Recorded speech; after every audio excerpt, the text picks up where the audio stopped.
right, welcome everyone. We're doing our very first interview with an expert. So we've got Jeremy Gleeson here from Finance Nest, who's a broker. So I like to start our interviews by starting off with, where did you get your start, or how did you get your start in your business? Yeah. So, interesting story. So mine's a little bit different than most people. I actually started off as in the water industry and moved through to water legislation and then water brokering. All right. Yep. From there, I went first entered the finance market with a non-bank finance company doing livestock, crop, and first mortgage. And just through evolution, I decided to become a broker. More products can help my clients more. Yep. So got through it there and absolutely loved the journey and love doing what I do. Yes, and you grew up in Griffith and moved to Adelaide? Yeah, actually, you grew up in Albury Wodonga. Yep. Moved to Adelaide, moved back to Griffith, and then now I'm back in Adelaide again. Nice, see the light. Yeah. So I guess a common question I get asked by clients is, why use a broker? So, I mean, what if you're looking to buy a van or you finance a camera and Jetta, why should you go through a broker as opposed to a dealer or go direct to the bank? Yeah, easy. So the easy and most simplest answer for that is, I actually care about the client. I work for the client. I don't work for the bank. Yep. So if you walk into ANZ or a Westpac or whoever it may be, or a car dealership, they're going to sell their product. They've got their one or two products that they can sell. That's all they've got. So they're trying to sell their product and not looking at what else in the out there in the market there might be. Yep. So you come to a broker, we look at over 50 to 60 different lenders, different structures. Some people have might have balloon products, which is at the end of the term. Yep. They might have a teaser rate that runs out. They might have all these admin fees that you don't know about. Yeah. And I actually look at all of them, get it down to a single price per month on asset, and go, all right, that's the best deal for the client. Yeah. Also, I look at the term of the loan. If you want to pay it out earlier, you can pay it out earlier. Yeah. Some guys will charge you the full 7 years of interest if you pay one day early. Yeah. And that's really important, especially with businesses, is when you're looking at your borrowing power. If you're able to pay something off, say it might have $500 left, but it's still for 12 months, and you just want to get rid of it so you increase your serviceability for other loans, you can't do it because you're probably going to get hit with $1,500 worth of fees. Yeah. So it's about the right product, right timing, and knowing the full picture of your business and what you actually want to accomplish. I can see what you're saying there. So you find a product that's fit for purpose as opposed to finding, trying to make a loan fit a client's purpose. And understanding or product. And I guess the big thing is understanding the client and what their goals are into the future. It's not about this one deal. It's about what are their business plans. What do they actually want to get out? Do they want to buy a house in 2 years?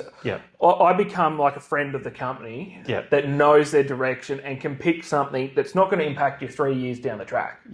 A car yard is surely not going to care about that. Exactly. And I think it is important to have someone in your court that kind of knows what you're wanting to achieve and can align everything to helping you achieve those goals. So exactly right. If I kind of put it back to your industry, it's like just getting a tax return or having someone being able to plan out what tax you need to put aside and how to operate your business and how to code different stuff. It's very much alike. Planning ahead rather than just transactional. So 100%. All right, another common question I do get asked. So you may have tradies that run their business part-time, so full-time work, they've got an active ABN. How does that kind of impact on their finance, their ability to get finance? So that's a great question. And a beautiful example, someone that's got their own ABN, they might do cashies on the weekend and put them through the books, or they've got a full-time job. Part. If you've got ATO's this thing, you're putting your cashies through the books. Through the books, everything's through the books. So if you've got an active ABN, it's GST registered, and you're a homeowner, It's like, come and have a chat to me. I'll put you in the absolute cheapest rate. Yeah. We won't have to prove a lot. It'll be minimum documentation. It'll be like a very, very low doc situation. Yeah. Making sure that we have that conversation first. Can you afford this, or is this something you want? Yeah. Is this a jet ski for the weekend? Look, if you can afford it, do what you want. Yeah. But if you can afford it, we'll put you into the best product. And having that ABN 2 years registration, Yeah. and having a home is just like it's simple tick and flick. Yeah. I guess another common one is like, so registered for GST. Do you need to be GST registered for a certain amount of time before you can look at finance? Yeah, so there's obviously every lender has a different policy. Yeah. A lot of lenders do say that they want to see at least 12 months or 24 months GST registered. Yep. However, there is guys out there that will go, no, register your GST, day one registration. As long as you're ABN, that's where you really run into it, is length of ABN. Yeah. The GST, yes, it's semi-important, but it's not vital. Yeah, cool. If struggling with cash, traders may struggle with cash or budgeting or planning. So what were the difference between, I guess, going down the plan of having an overdraft versus a business loan? Yeah. Very good question. I reckon you've probably seen this one before. Yeah. And being honest, I ran my own ABN for years. I was a day one ABN working, and I've fallen into all the traps too. Yeah. I've gotten the 5-10 grand overdraft because I was eligible for it. Yeah. And 6 weeks later, I think I got it to go and. Oh, I can't even remember what it was for, but it was for some small tools and just a bit of cash flow there. Yeah. And 6-10 weeks later, I look at it, it's fully used, and I haven't got any of the tools. And looking at it, I got scared of it. Yeah. And I'm like, I'll put that out of my mind. I don't want to think about it. Yeah. And I see this with my clients all the time. They're like, don't worry about that. I don't want to talk about it. Because you get a bit embarrassed about it, don't you? Yeah. But simply, when I started in the finance, we started doing like risk mitigation stuff. So it was get a business loan. So you're actually paying off some principal. Yeah. You're not just getting this interest charge after interest charge, and that's just dragging you down. Yeah. Might be a little bit painful at times because you can't get that cash right out, but you buy what you want and your business grows from it, and you can actually make sure that you're paying off the item that you actually wanted. So these overdrafts, yes, there's situations that they work. Yeah. No, there's definitely a downside to it. Yeah. But if you are in that situation, come and talk to someone like me and let's get a way out of it. Yeah, let's get the right solution for you. Yeah. I guess to pick up on something you just said before about being embarrassed, that I do have clients come to me, they are embarrassed about their situation, maybe ATO debts, credit card debts, and that sort of thing. There are finance solutions available that can help them out, essentially, that converts debt restructure. So it's kind of like, let's get it all out in front. As long as your business is trading profitably, it's not going to be an issue, but let's get it all out in front and let's try to chip away at that debt by having some loans that are on a lower interest rate rather than your credit card debts and things like that. Yeah, 100%. And the earlier you pick it up, the earlier it's all going to be over and done with. And you've actually got the solution there. Yeah. It's just admit it, let's move on. I look at hundreds of different applications every week, or every year, not every week. But it's the ones that go, all right, today I'm fixing this problem. Let's sort it out. If it's tax debt, if it's whatever.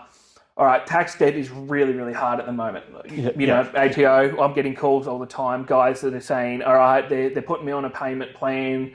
That might be 2 years that they're putting you on at what interest, you'd know better than me. 7% that time, But it's over 2 years. Yeah. So you drag all that cash flow out of your business that you're using to pay your staff for day-to-day things. Let's put it over 5 years. And if we can pay it off quicker, we will. Yeah. But let's get the cash flow back in the business. That way you don't need those overdrafts again. It's the same. It's finding the right product for you and the solution. Yeah. And it is so simple to get an overdraft. That's why they charge you 25, 26%. Yeah. It's a bit harder to get a business loan, but it might be around those 8s, 10s, 12s, whatever it may be. Yeah, a lot more palatable. Yeah. Yeah, but it's over 5 years, so the repayments are roughly the same as probably what your interest is each month, and you're paying it down, you're getting rid of it. Yeah. You're keeping that cash flow in your business, and you're talking about it to proper advisors. I always see this. As soon as somebody in a business, especially tradies, get a great accountant, get a good finance advisor, get maybe a business coach, you've seen the scale up of business. It's about talking about it, getting it out there, and working for something. Yeah, I think it's important for people in that situation. Obviously, you recognise that you've got the debt, but it's important to have that plan of what needs to change in my business to stop that debt from being there. And okay, let's stop that debt from being there and chip away at it, and let's turn the business around. What levers do we need to pull on the business to make sure we're making the money we need that can clear off the debt, plus have some more cash built up there. Yeah, exactly right. And that's about, I know one thing that you'd absolutely love it if a client come in with a full cash flow plan, a budget. Not many people have it, but you know what? The successful ones do. Yeah, and that's what I find with working with some of my clients. The successful ones, we do catch up regularly. And, it's simple things like, okay, super payments coming up, BAS payments coming up. Making sure we have the cash set aside for that. And you may have bigger jobs, so let's make sure that we're not overextending ourselves. So while you're on those jobs, if a super payment comes in or a BAS payment comes in, you're not going to be caught short. You're always kind of looking ahead. And I always do like to have a 12-month projection of where your cash balance is going to be. So start the year, we'll do a budget. What's your cash going to look like at the end? So that way we can track how we're going and adjust on the fly if we need. And you know what? If you're doing it, Yeah. That's when you're eligible for these cheaper products. Yeah. It's when you can go to an actual bank and say, hey, look, I actually understand my business. I understand where my money goes, how it comes in, how it goes out. Yeah. And they go, oh, okay, this guy switched on. We'll give him a loan. Yeah. Yeah. And you don't have to do that for these cheap loan products. Yeah. But you have to do it if you want to get those, the expensive loan products. Yeah. You have to do it if you want these cheaper products out there in the market and to move forward. Yeah. It might be, I've seen budgets or projections done on the back of the diary page. Yeah. Yeah. From there, if you start it, we can help you grow, put it into a computer, get everything kind of looking fancy. Yeah. Chat GTP, you can put it all in that now and it makes a full presentation for you. But it's about just writing down those, knowing, I guess you'd see it all the time with clients, it's knowing that what their costs are in the business, what their employment costs are, and them seeing themselves as an employee. Yeah. That way, the company has to make money, the employee has to get paid. Yeah. So when you're budgeting and when you're estimating quotes and stuff, it's a different way of looking at it, but it's not going to fall into these traps. Yeah. Yeah. I think another one that I see quite commonly is when you're working with clients, you've got to take into account how they process information. Like sales targets and things like that can mean different to different people. Some traders just like to know a day rate. What do I need to make on this day? With my staff costs, with my materials costs, what do I need to clear to make money? And that's how you build out a budget. Is okay, that's your minimum. We'll build a budget from that day rate. And you account for days you won't be able to work, holidays and things like that. But that's what you build a budget. But it all starts with what information can I give you as the business owner to give you clarity of what you need to do every day to achieve that goal at the end in 12 months' time. Yeah, and it goes back to it. The simple steps make so much of a difference. Yeah. You might do it one day and go the next day, you go, oh, I wasted a whole day doing it. Yeah. 12 months down the track, you keep it up, you're like, oh, wow, why haven't I been doing this? Yeah, and you think back to the converse of what happens if you're not doing it. You're just flying blind. It's like, think that job went all right? Yeah. It's a gut feel, and you're really only using a bank account to kind of judge how your business is going, which can be a flawed system because, like I was saying before, you can have your BAS debt in there, you can have your super debt in there, pay those, and all of a sudden your bank balance isn't looking good. Yeah. It's because you're not really having clarity in what you need to do each day to help to get the business to where it needs to be. Yeah, 100%. So, like planning, even in my business, I work for myself. Yeah. You work for yourself. We plan, we budget, we know what our overheads are. Yeah. We know how much we've got to put in and what we can do to get ahead. Yeah. And to make sure that you can have that holiday over Christmas. Instead of working the whole way through. Yeah. I guess in scenarios where I've seen clients that are looking to buy a home or want to re-enter the housing market and they've got a bad credit history, what are some ways that you could help them there? Yeah, it brings up a really good point. It's about that preparation. Don't come and see me say, I want to buy a house. Yeah. Come and see me 12 months or 6 months before. Yeah.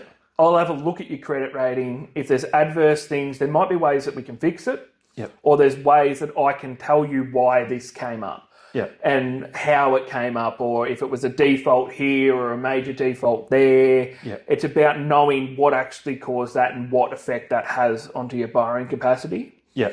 And understanding your credit score. And there's a lot of credit recovery out there that we can actually get stuff written off.